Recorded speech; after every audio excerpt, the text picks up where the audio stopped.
She's looking for one more person here.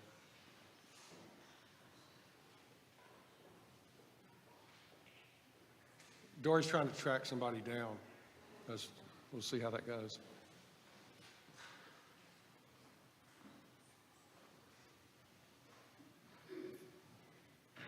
Hello, my name is Robert Childers. I'm the priest here at Good Shepherd. I want to welcome everybody who's taking the time out of busy days to be with us this afternoon. I've had several people ask me about us hosting this, and when Voice of Safer Tennessee approached me about this, the only thing I could say was yes. We have a school here every day of the week. We have at least 150 children come through here. We have an active youth program.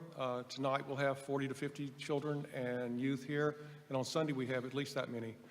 And it's about taking care of children. Jesus said, "Let the children come to me."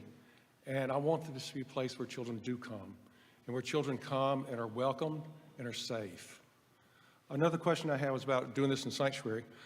It was important to me to have sacred conversations in a sacred space. This is a sacred space. And I want this to be the container for us to talk about really holy and important things, which is taking care of those we love. And that's what we're going to talk about. So thank y'all for being here.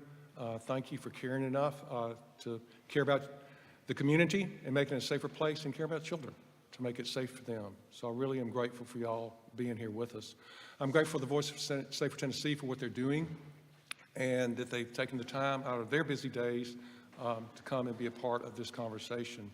I want to welcome all the guests, which just thank you again for doing that, and introduce Natalie Jackson, Natalie, hello. I'm just introducing you, you're not coming up yet. Or maybe you are, yeah. All right, I've introduced you, and now's your time to get the mic. We did not have a rehearsal, so you're watching this, so thank you. Thank you. On behalf of Neighbors for Gun Violence Prevention, thank you to everyone gathered today. We all have very busy lives, and it's really encouraging to see this many people at 1 o'clock on a Wednesday afternoon. So thank you. We're honored that the team from Voices for a Safer Tennessee traveled from Nashville to speak with us about the vital work and mission that they are pursuing. I would like to recognize our elected officials who are here today, including Patsy Hazelwood, our Tennessee State Representative for District 27, as well as Lookout Mountain School Board members Julie Fisher and James Williams. I especially want to thank Robert Childers and the wonderful staff of Good Shepherd for hosting us. To me, faithful churches serve as constant reminders in the midst of heavy days that light shines in the darkness, and the darkness will not overcome it, even when the light is hard to see. Ultimately, that's why Neighbors for Gun Violence Prevention, as well as Voices for a Safer Tennessee, exist, to bring light by building a coalition of concerned citizens committed to advocating for policies that will create safer communities. As Robert said, my name is Natalie Jackson. I was born and raised in Nashville and moved from Chicago to Chattanooga with my husband and our 3 small children in 2008, and to Lookout Mountain in 2009, just in time for our eldest daughter to begin kindergarten at our beloved Lookout Mountain School. This community has been an incredible gift to our family and a wonderful place to raise our children.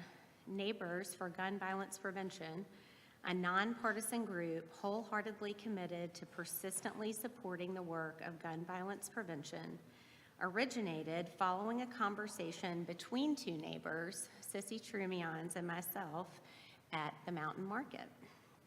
Like many of you, we had spent years grieving the perpetual episodes of gun violence that are far too common in our country, and yet it was the tragic shooting at the Covenant School which prompted us to take a step from grief and horror towards meaningful engagement. Katy, I just want to acknowledge the loss of your beautiful Evelyn, and I'm so sorry, and I deeply admire your willingness to courageously engage in this work, even in the midst of grief and pain. We cannot thank you enough. This work will take time, and yet it is essential that we cultivate common ground, press on, and not lose heart. Since our first meeting in July, we sent a delegation to the special legislative session and have met monthly to share resources, listen, learn, and engage in dialogue around firearm safety. We also support and amplify the efforts of groups like Voices for a Safer Tennessee, who are on the front lines advocating for common sense, life-saving reforms. Today, we have the opportunity to hear about their work as well as practical ways we can join in this critical effort. First, we'll hear from Todd Cruse. Todd began his career in politics by serving as a top legislative advisor to Governor Don Sundquist in the late 1990s. He has spent the last 20 years in healthcare, currently serving as CEO of Spark Dental Management. Todd is an avid sportsman and has been hunting since the age of 7.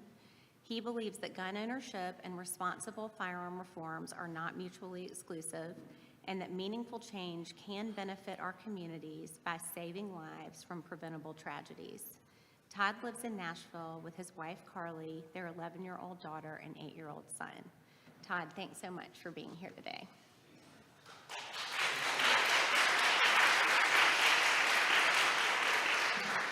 Thanks, everybody. Thanks for having us. Many thanks to the members of the church and the leadership of the church and the neighborhood group. It's great to see people here to at least engage in a discussion. I also agree that doing it in the sanctuary is always a great opportunity because very rarely do you hear people yell at each other in a sanctuary, so it's a safe space. Pardon the glasses, as she said, I've been working since in the 90s, so now I can't read, so I will go back and forth to my notes periodically. But we're really excited to be here. I think that we have had these discussions many, many times in Nashville, and it became very clear, especially during the last special session when we started talking about pragmatic and common sense solutions to some of our challenges, that we needed to get outside and have these discussions in other parts of the state.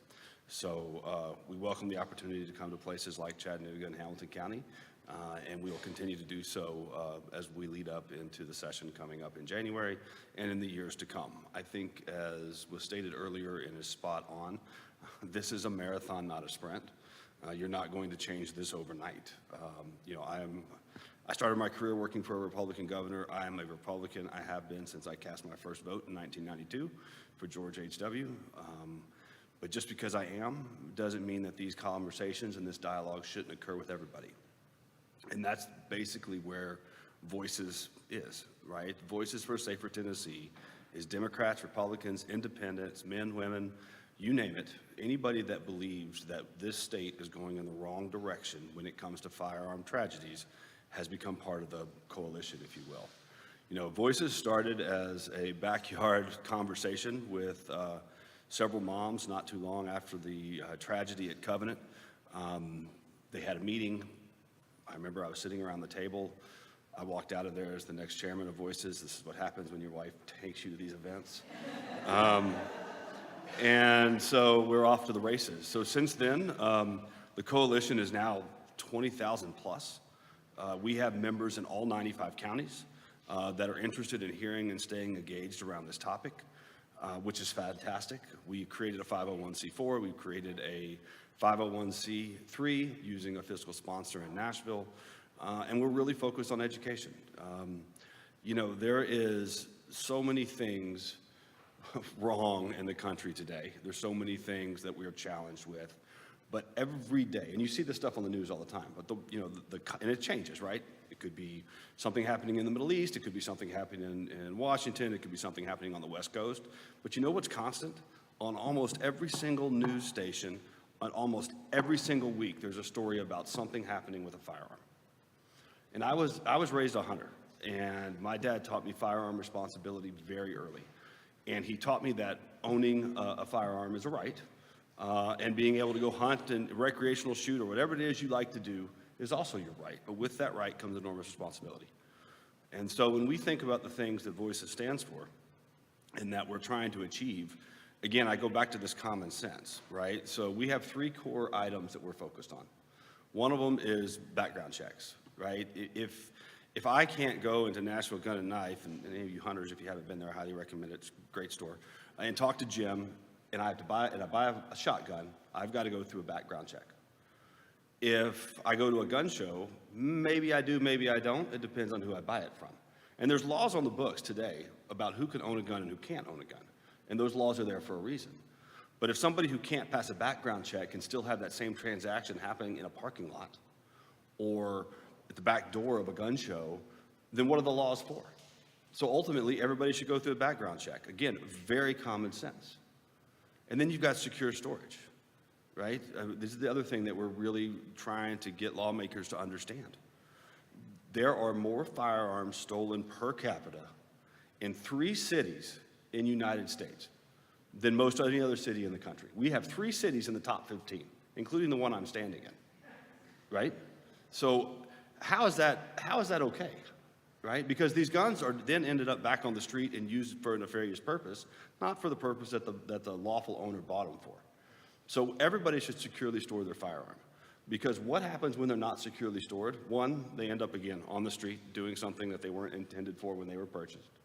Or more importantly, they end up in the hand of a kid, a child, a 2-year-old in Shelby County recently, a 9-year-old in Davidson County recently, who gets a hold of a firearm and in an instant ruins a life and takes a life and changes the trajectory, which all could have been prevented if we could have securely stored them. And then the last thing that we're really about is, and we talk a lot about, is temporary transfer. So temporary transfer laws would allow a family member or a physician, medical professional to petition the courts to temporarily take firearms from the individual while they seek help for whatever mental health challenge and crisis they may be going through. This is not a boil the oceans, let's take your guns movement, because frankly, I wouldn't be standing here if that was the discussion we're having. This is about giving space for somebody to seek help.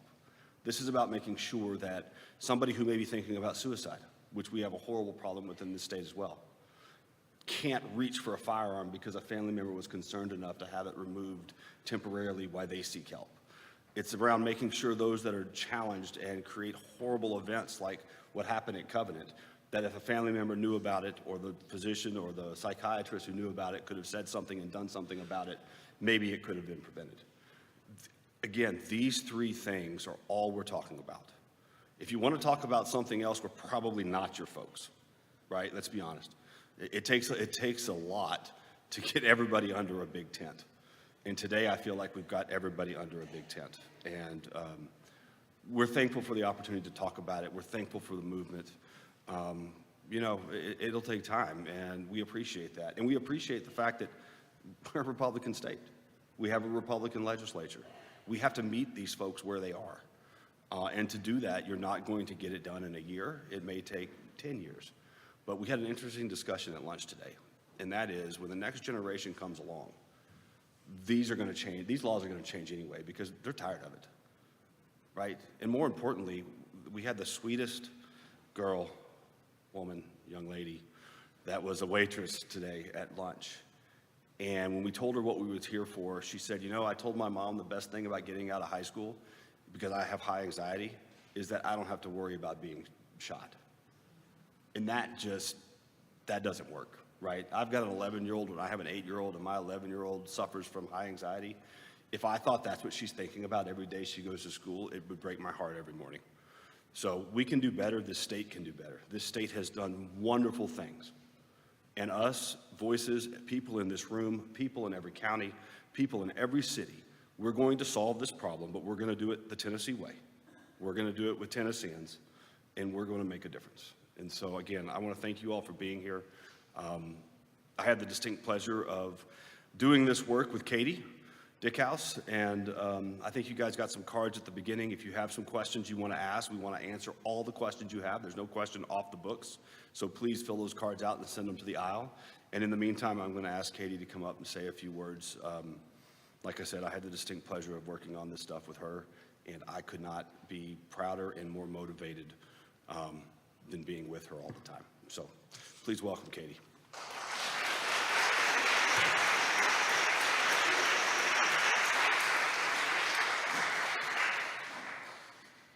Okay, I've got a little pile here. Thank you all. Wow, thank you for being here. There are so many faces Thank you, Todd. Thank you, Voices, community. I'll say this towards the end too, but in such tragedy and darkness, we truly have seen so much love and light and feelings of hope in so many ways. And Voices is one of those ways we have felt that. So I'm going to go a little off here. I usually just kind of talk, but I wrote some things out because we're just sitting in our grief more. And somebody told me a long time ago they heard from a father who lost a child suddenly that they thought things couldn't get worse than the first week of something happening. And he said months 5 through 7 were the most difficult for me. There's no rule book for this, but I do understand that. She's not coming back. So, in March 2021, I wrote a letter to lawmakers. They were looking into lessening some firearm regulations, and it worried me. Here are some of the statements I wrote from the letter in 2021. After reading about the road rage shooting on Highway 24, and a witness comparing it to the Wild West, I have to write this tonight. This has been in our news too frequently in the past few months.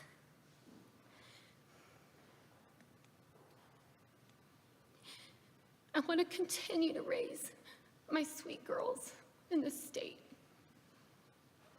People are stressed, depressed, and angry about many things now more than ever. I do not know if you all have children, but do you really want to teach them to fight towards others this way? What if they're not quick to the draw? Like in the Wild West. This is where we're heading, and it breaks my heart. Please truly think about safety of all. Thank you for your time. Sincerely, Katy. Fast forward to March 27th, 2023. Our Evelyn wasn't quick to the draw. Along with 5 other innocent, beautiful lives, as they were taken from this earth by a troubled person who was able to easily access multiple firearms in this state. Now 18 more in the state of Maine. What are we doing?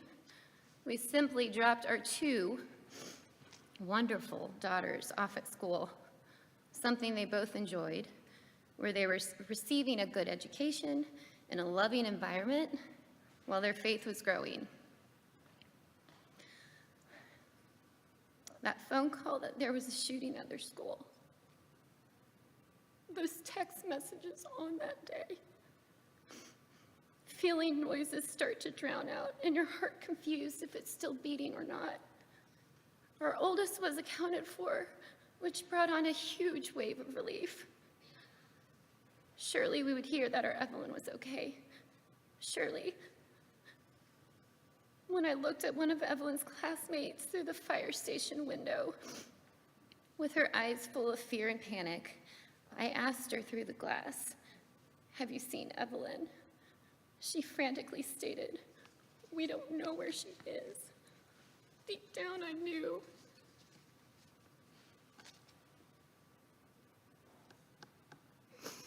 An out-of-body experience that I will never fully be able to explain, that until such deep heartache, hurt, and confusion took over.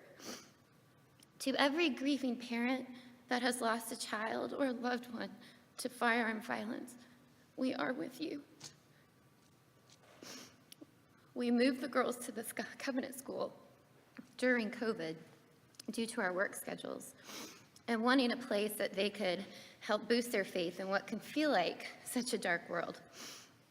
Evelyn had a really deep faith. The day Evelyn's belongings were brought to us from school was another day my knees felt like they were going to buckle out from under me. Why is this happening, God? This can't be real. My husband and I were about to have our first meeting with lawmakers. We are both in healthcare. He does ophthalmology. I'm an occupational therapist and work with children. So this was a new world we were taking on. I grabbed Evelyn's Saved by Grace Bible verse book from her school, and this was the first thing I turned to. Here's her little book. Finally, all of you have unity of mind, sympathy, brotherly love, a tender heart, and a humble mind. 1 Peter 3:8. I could stand up again, and I thought, let's go, Evelyn. I want to work together. She wants people to work together. Her school journal is just the cutest thing, and Covenant was teaching some really sweet things at the school, and I'm thankful for that. And this is what she wrote on Tuesday, November 1st, 2022, my hopes and goals for November. My goals for November are to finish my book project early, She was really good at getting projects done. She did not get that from her mother at all. I was just super impressed with her. She came home on March 1st, went down to the basement, got a shoebox, got crafting stuff, and I'm like, Evelyn, what are you doing? She's like, oh, we've got a project for Bible class. I go, okay. She had it done. I was like, when is this due? March 29th. I'm like, wow, okay, great work. Anyway, so I'm sure she got her book project done early in November. I hope I can have a humble mind towards my classmates. Another goal is to memorize 1 Peter 3:8-1. I hope the Lord will be with me this November, and I can do 20 good things for others this month. Those are my hopes and goals for November. She made a list of ways to be kind. She wrote a quote from Lin-Manuel Miranda, and it says, give your time, give your heart, give your service. Give someone something you made. It feels incredible, by Lin-Manuel Miranda. She wrote, compliments, remember birthdays, set example, lift others up, smile, help clean up, which TBD on that. She would try, but then I've learned she really would just shove things away. Golden rule, include others, sit next to others, laugh, apologize, kind words, forgive, clothe yourself in compassion and humility. She had a really kind heart. She was very driven. On her own, in January, she said, Mom, I want to read the Bible this year for my New Year's resolution. And I said, what? Okay, well, I think your mom should probably do that too. And she started, and it's so sweet. She has little tabs. She tabbed when the year was over, and then she made it to Genesis 18, and she said, Mom, I don't know if I can do this. And she had today as her little tab, so that was her little bookmark going through. And, I had this goal of, we tuck our girls in every night, and actually had a parent who lost their child say they tuck their kid in every night still, and so we still tuck her in, both our girls. I recommend tucking your babies in. It's a special time.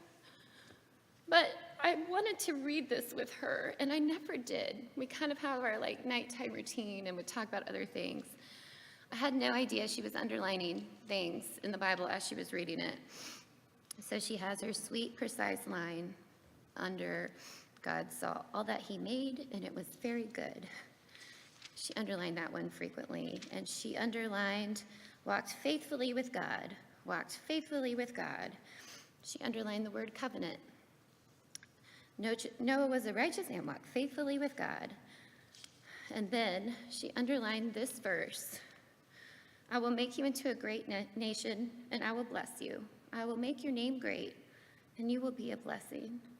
She also wrote, I believe God can do the unbelievable. A, without a doubt. B, possibly. C, maybe. He used to, but now I'm not sure. She put B, possibly. She needed to research. She was very into it. Yeah, she just He's a beautiful soul. Again, we have two beautiful girls that we're very thankful for and we love hard. We don't want this to keep happening in our state, in our country. It's so heartbreaking to hear children talk about bulletproof glass in their schools and being afraid to go to school and meeting our waitress today. I have dipped my toes back into work very lightly, and I was working with a 5.5-year-old boy, and there was a fire drill, and this was pretty recently, and he got nervous, and I was trying to calm him, like, this is just a drill to keep you safe. And he looked up at me and said, "Where are the fire trucks and the ambulances? Aren't they supposed to be here?" I go, no, this is just a practice. And so they won't be here. And he goes, "Well, my friend told me someone with a gun could also be coming." And I had to really hold back my tears and remain composed. And I said, "This is just a fire drill. We're just practicing." That sweet boy, 5.5, what are we doing? What are we doing? I know we can do better. We've quickly learned through voices that they had formed 3 days after the Covenant shootings. As Mike and I were continuing to meet with lawmakers, we realized we were aligned with similar approaches and working to find some common ground we can start at together to protect children and adults in this state. And back to what Todd said, improving background checks, safe storage laws, working together to keep firearms out of individuals who are at risk of harming themselves or others are 3 areas we often can find forward-moving conversations, and we need to continue those conversations, and we also need more than conversations. Evelyn was a mediator and wanted everyone to get along.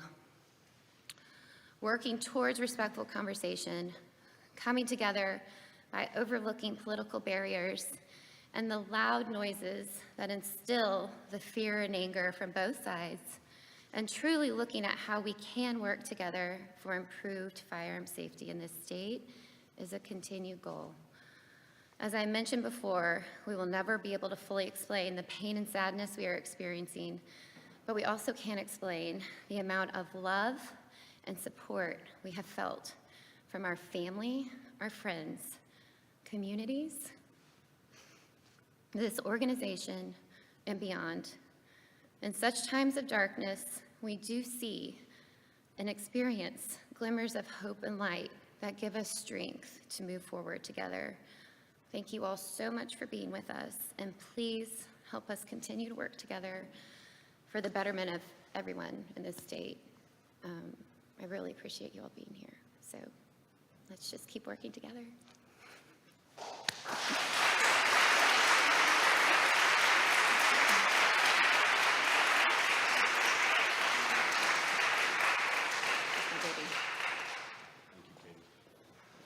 Look, again, many thanks to Katy for coming.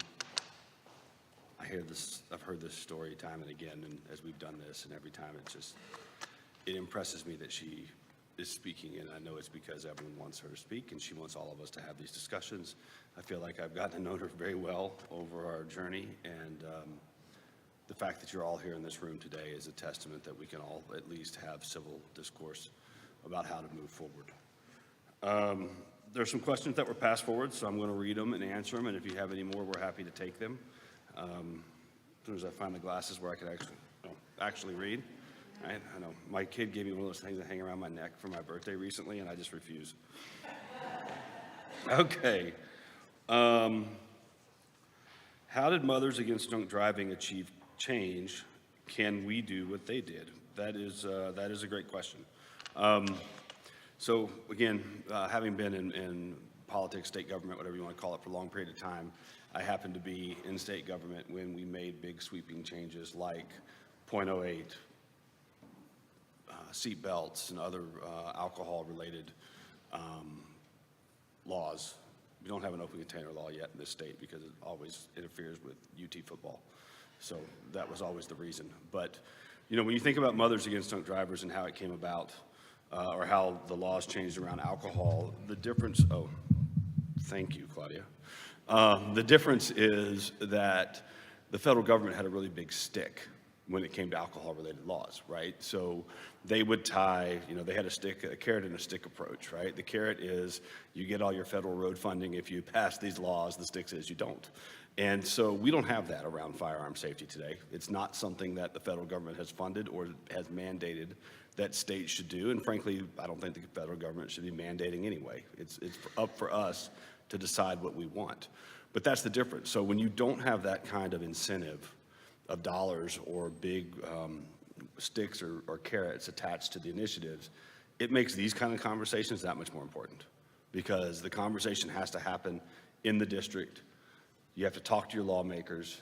You have to have a discussion with them about why it's important to you and why we need change. And so that is the difference between the two. A friend of mine was refuting my position on gun violence, that guns are the problem. He said, a crazy person could drive through a crowd of people killing them. Are you going to take their car away? I did not know how to answer. What would you suggest? It's not the first time we've heard this, right? Matter of fact, we heard it from a lawmaker specifically when we were at the legislature, a gentleman from Madison County. Look, yes, a crazy person could take their car and commit a crime. I would say that at the end of the day, there's rights that come with driving a vehicle, right? There's responsibilities that come with driving a vehicle.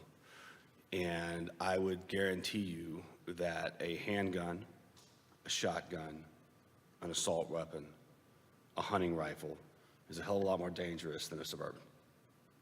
And, you know, crazy people, yes. Mental health in this country and this state is a challenge.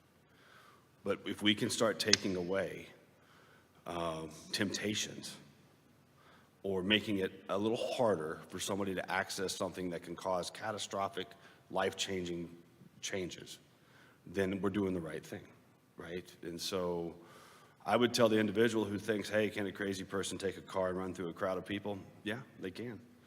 But I've never seen a 2-year-old stand in front of a Suburban and say, run over me.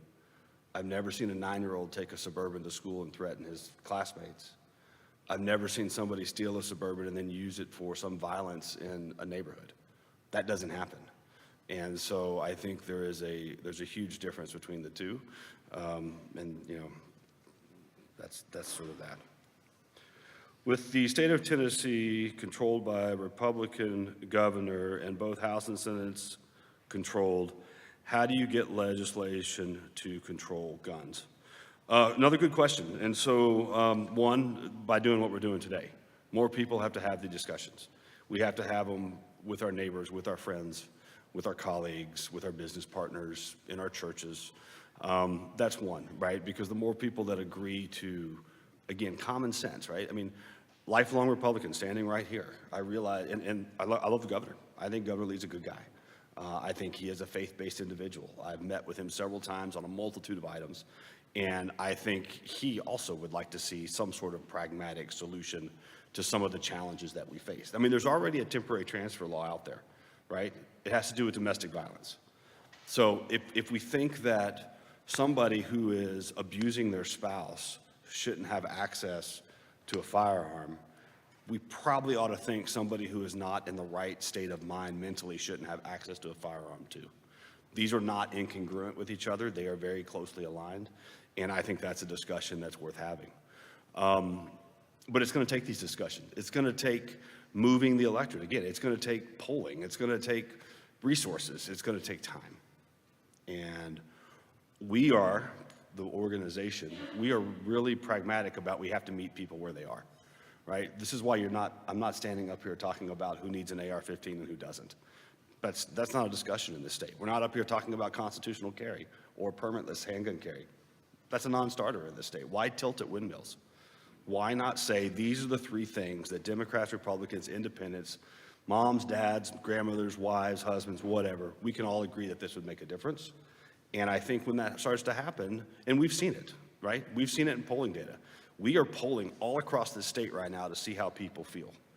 And you would be surprised how many people think that it's time for this legislature to act. And I think they would be surprised. You would be surprised how many people in Hamilton County, over 60%, think that we should do something around temporary transfer. How many people in Hamilton County, again, in the high 50s, low 60s, think we should do something about background checks? And how many people in Hamilton County think we should do something about secure storage? Over 60%. So these conversations we're having, they are not different from how the majority of Tennesseans feel.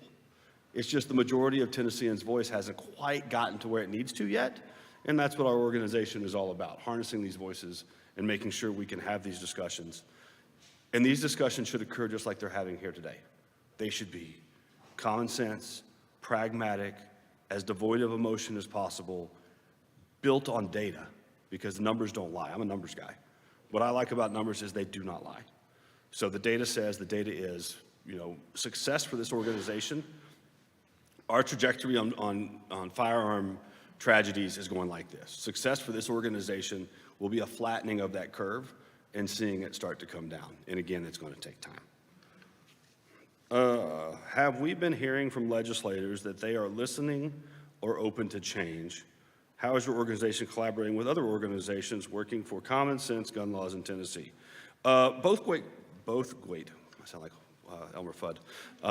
Both great questions. Yes, I think there are more legislators than you would think that are open for change. I think it's interesting because they're open for change behind closed doors, but then you get out in the public spectrum, and again, I'm just going to opine here, and they're worried about the next election, which is why when the poll numbers you just heard from me, we polled Republican primary voters only. And that is the core of our legislature. And those people are saying, we want change. So hopefully this will encourage people to have more discussions. It's not going to be the issue you're going to get beat at the ballot box. Matter of fact, it's going to be an issue that people want you to talk about. You're going to win on it? Probably not, but you're not going to lose on it. So let's start having these discussions, and I think that's important. As far as other organizations, yes, we are. We talk to the national organizations, we talk to the local organizations, we talk to the other families that have started in the wake of Covenant, their own groups, and we're all aligned, right? We all want to see the same approach, or at least the same solutions. Our approach may be different, but we all want the same solutions, and we all agree that the three things we're talking about are the three things that most people can agree on, and are the three things that will make a difference in the short run. Short being a relative term, because it's probably 5-7 years before you start to see that data curve flatten and then drop. But we are coordinating with them. We are talking to them. And again, everybody has an approach that's different, that works for them. Ours has been more conversations behind closed doors than in public with lawmakers. More events like this, getting the community engaged. And we'll coordinate going into the session because, when you have so many different groups that are thinking about the same solutions, we should harness that power because it's a multiplier, and we'll do so. How do you protect schools and other gun-free zones like churches and movie theaters from being soft targets for those struggling with mental illness, anger, and downright evil people? That's a good idea. I mean, that's a great question, right? And I'm not sure I have an answer for that. I think the answer would be pretty simple in as much that, one, we should be thanking the governor and the legislature for funding more school resource officers. It's unfortunate this is where we are in our society today, but having the funds so schools can have them is not something that should be overlooked, and not, we should lift up those that are trying to do the good things, and that was a good thing because they put the state's money where they thought the issues were. The other way to keep them from being soft targets is to address the root cause. If the folks have mental health challenges, you ought to be able to temporarily transfer their firearm away. If you own a firearm, you should securely store it so somebody can't go pick it up on the street for $50. I mean, that's the other way you're going to solve this problem. You can't harden every building. That's not the society we want to live in. That's not how I grew up. That's not how I want my kids to grow up. But you want pragmatic solutions on the books that will hopefully diminish the amount of firearms that are getting in the wrong hands of the wrong people at the wrong time. We've answered the Mothers Against Drunk Driving. Has Voices for Safer Tennessee done it? We've answered on polling. Do you think the legislature will do anything in 2024? Yeah, that's a good question. That's the million-dollar question. Look, it's an election year, so, temper expectations accordingly. I've met with almost every legislator down at the Capitol. I've met with leadership more times than I can count. I know a lot of them from 20 years back. In my heart of hearts, I think they want change. I think they know that something has to be done. I think the trick bag is finding that right solution that can not be polarizing, not be politicized, but actually finding that solution that everybody can get behind. I read a great editorial this morning that was published in the Tennessean, and it was written by my former governor. Irrespective of how you feel about how he did with tax reform and whatnot and running the state, he did a lot of good stuff, and he did it by being bipartisan. And the underlying message was people can come together and find common ground and common solutions, right? That's not a bad thing. It's a good thing. And I'm hopeful that this legislature can do that around these items. And I'm hopeful that when you leave here today, you'll talk to other people, and you will encourage them to talk to other people, and you will encourage them to talk to other people. Because again, that's how it's going to get there. And at some point in time, whether you are a far-right Republican, a far-left Democrat, somewhere in the middle, kind of like the pragmatic, compassionate conservative, or whatever term you want to use, we're not boiling the ocean, right? These are common sense, pragmatic solutions that I think that this legislature can get behind, but they're not going to do it because I ask them to do it. They're going to do it because you ask them to do it. And that's, I think, the most important thing. One more question? Outstanding. How hard is it to fight NRA influence? That's another good question. Look, if you go to the NRA's website, you go to Smith & Wesson's website, I encourage you guys to do this unless you just don't like being on those sites for other reasons. They recommend and they talk about secure storage. They talk about the rights and the responsibilities of owning firearms. So we're not saying anything different than the NRA is saying around secure storage. We may disagree a little bit on temporary transfer. We may not be on the same place with background checks, but look, take the wins where you can get them. I think the other thing that's interesting, and again, I'll go back to the polling data. We polled Republican primary voters. Less than 12% in every Senate district we polled in this state belonged to a gun owner organization. The highest membership was with the NRA, and I think that topped out at 11%. So that tells you that it's perceived influence, right? I mean, all the other gun organizations in this state had low single-digit membership at best. They just happen to be louder, right? They happen to be angry for whatever reasons. Their view of lobbying or trying to move policy is to yell at people, and that's not helpful, right? This should be the conversation. This should be the tone. This should be the tenor. And I'm convinced that it will eventually pan out and play out. And hopefully, we will see some movement next year. Are we going to see movement on all three things? Nope. Will the discussion remain alive? Absolutely. Can we maybe get one thing moving forward? Probably. And then we'll be back in 25, and we'll be back in 26.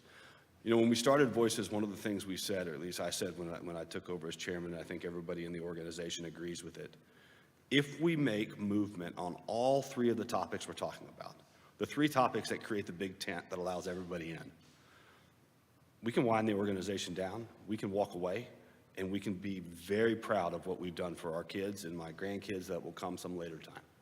And I think that's a win. Don't know how long it's going to take, but we'll be evaluating every 2 years how successful we are, and we'll keep at it. I know Katy's going to keep at it. As long as Katy's at it, I'm at it. And I think everybody on this organization is in it to win it.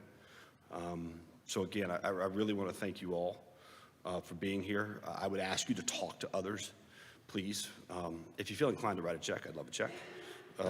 But otherwise, just talk. Keep the conversation going. Call your legislator and say, look, I won't name them by name, but look, we need to see some movement. We need to have these discussions. They're going to care more because it's coming from you than it's coming from me.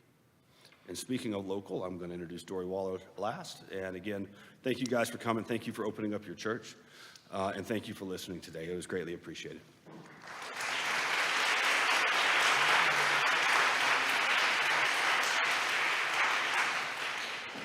Thank you, Todd. Thank you, Katie. Thank you, Natalie.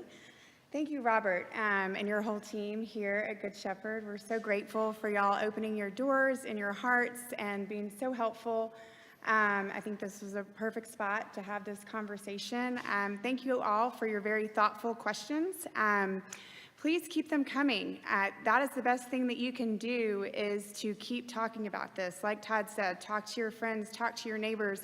It's a hard conversation to get started, but one of the reasons I aligned with Voices is because we like to have conversations, 45-minute conversations, and we might be on two totally different spectrums, but we can try to find 10 to 15 minutes of common ground.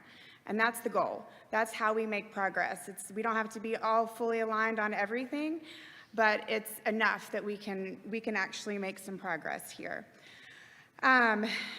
When I was asked to join the board at Voices, the reason I did was because of how Voices is going about this. I truly think that we have carved out a very unique position. I am so proud when I went up to Nashville for the special session to see all our volunteers and everybody in such a calm, level-headed demeanor.